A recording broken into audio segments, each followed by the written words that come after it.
No dia 7 de agosto de 2001, o pastor Valmir Leal sofreu um grave acidente onde a sua esposa e uma outra mulher morreram. Por causa da dor da perda, ele diz ter ficado indignado com Deus e a igreja e acabou se desviando do evangelho. 9 meses após o acidente, ele se acidentou novamente, caindo de uma altura de cerca de 8,5 metros. Valmir Leal diz ter sofrido morte cerebral, saiu do corpo e foi levado ao inferno. E o que ele viu o deixou aterrorizado e vai chocar você. O pastor Valmir Leal faleceu no dia 9 de junho de 2020, vítima da Covid. Bendito é o nome do Senhor Jesus. Hoje é um dia de alegria para nós. Eu jamais imaginava que um dia eu estaria assim participando da Santa Ceia. Jamais. Mas Deus teve uma grande misericórdia. Me deu essa oportunidade e eu louvo a Deus todos os dias.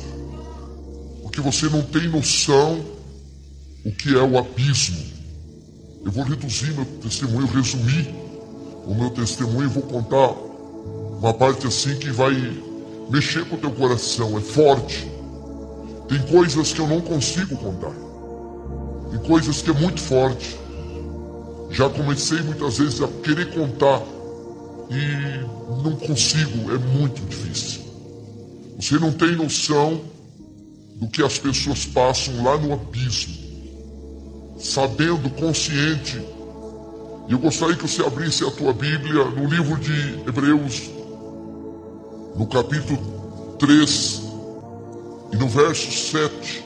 Portanto, como diz o Espírito Santo, se hoje ouvir a sua voz, não endureça o vosso coração, como na provocação, no dia da tentação do deserto, onde os vossos pais me poram em prova e viram minhas obras por 40 anos. E por isso me indignei contra essa geração e disse: estes sempre erram em seu coração e não conheceram o meu caminho. Assim jurei na minha ira, não entrarão no meu repouso. Vede, irmãos, que jamais aconteça em qualquer um de vós um coração mau, infiel, que a parte do Deus vivo. Exortai-vos uns aos outros todos os dias, durante o tempo que se chama hoje, para que nenhum de vós endureça pelo engano do pecado. Porque nós tornamos participante de Cristo se retivermos firmemente o princípio da vossa confiança até o fim. E enquanto se diz hoje, se ouvirdes a sua voz, não endureçais o vosso coração como na provocação, porque havendo alguns ouvido e provocaram, e não todos foram os que saíram do Egito por meio de Moisés, mas com quem te indignou por 40 anos, não foi porventura os que pecaram e cujos cadáveres caíram no deserto? E quem jurou que não entraria no seu repouso, senão os que foram desobedientes? E vemos que não puderam entrar por causa do quê? Por causa da incredulidade. Se assenta, por gentileza. Irmãos, eu digo para vocês, o que eu quero, não é o que eu queria, o que eu quero é esquecer o que eu passei. O que eu mais quero é que um dia eu não lembre o que aconteceu e aonde eu tive. Eu cheguei até a falar para Deus que eu nunca mais ia contar. Cheguei a passar mal em cima do altar, porque eu revivo tudo de volta. Mas como Deus tocou no coração do missionário, eu sei que vai edificar a sua vida. É forte, é muito forte. Irmãos, e hoje aqui, como nós vimos na Bíblia, que quando nós ouvir a voz de Deus, não é para nós endurecer o nosso coração. Hoje, através desse testemunho, Deus vai falar com alguém aqui. Você está passando luta, o inimigo lutando para tirar você da igreja, tirar você da presença de Deus, afastar você do caminho que está levando ao céu. Mas por causa da incredulidade, muitos, milhares, não conseguiram entrar. Eles acharam que iam entrar na terra prometida, mas o engano do pecado e a incredulidade, eles não puderam entrar por causa dessas duas coisas. Irmãos, dia 7 de agosto de 2001, eu tive um acidente grave ali na cidade de São José. Chegando em São José, ali no sinaleiro do Bradesco, era 8h30 da manhã, estava indo para Curitiba, tive um grave acidente.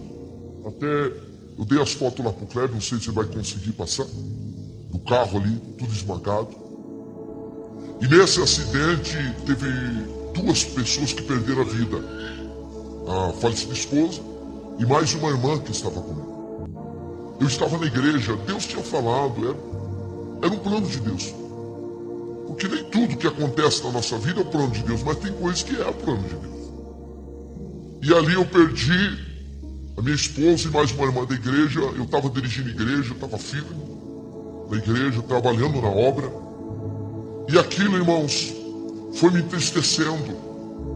Porque na luta que o diabo vem, e aí ele começa a fazer nós questionar.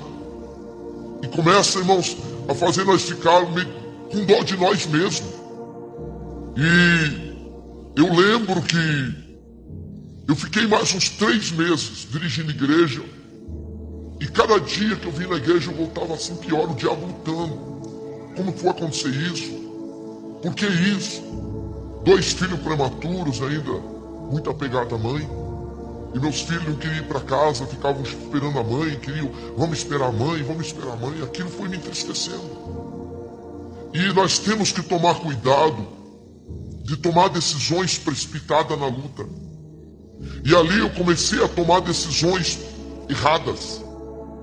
E a tua decisão de ontem é o que você é hoje. E a decisão de hoje é o que nós seremos amanhã. E eu lembro que eu cheguei e disse assim, olha, eu não tenho mais condição de dirigir igreja. Assuma tudo aqui, eu não quero mais, eu vou cuidar dos meus filhos, vou cuidar de mim, eu não estou em condição. E eu entreguei tudo e voltei para minha casa. E ainda eu continuava indo na igreja de vez em quando, e eu fui me entristecendo cada dia mais. E um dia eu tomei uma decisão pior da minha vida. Eu fechei a minha Bíblia de madrugada e joguei a minha Bíblia com tudo em cima do guarda-roupa. E falei, eu nunca mais prego o Evangelho. Indignado, revoltado, porque o diabo vai se aproveitando. E ele fala na nossa mente, porque dentro da nossa mente é um campo de guerra. Será que vale a pena eu estar na igreja? Será que vale a pena? Os irmãos me abandonaram, eu queria todo mundo em volta de mim. E eu comecei a ficar aquele crente dodói. E um dia eu não prego mais. E aí quando eu joguei a Bíblia, irmãos, o Espírito Santo saiu da minha vida. Eu senti ele sair. E eu fiquei uma pessoa tão vazia que não tinha mais sentido a minha vida. Eu fiz até propósito, orei, mas ele não voltou. É por isso que diz a Bíblia no livro de Efésios 4:30, não entristeça o Espírito Santo que foi dado para vós. Como que entristece? Tomando decisões erradas, entregando o que Deus deu, saindo fora do propósito de Deus. E aí eu não tive mais força. Tentei ir para a igreja, eu entrava um pouquinho, eu saía chorando. E eu falei, eu nunca mais vou para a igreja. Fazia 9 meses e 3 dias do primeiro acidente, eu tive o segundo acidente. Porque ali, irmão, no primeiro acidente, meu carro moeu. O caminhão bateu, tombou em cima. Eu fiquei 1h30 embaixo do caminhão, esmagado, engolindo areia, o caminhão carregado de areia, mas só que trincou um fio de costela. Eles me queimaram as costas, cortando a ferragem, mas quando eles endireitaram o assento, eu falei, tire ela. Eles disse, não, ela não tem mais jeito. E as 2 que estavam junto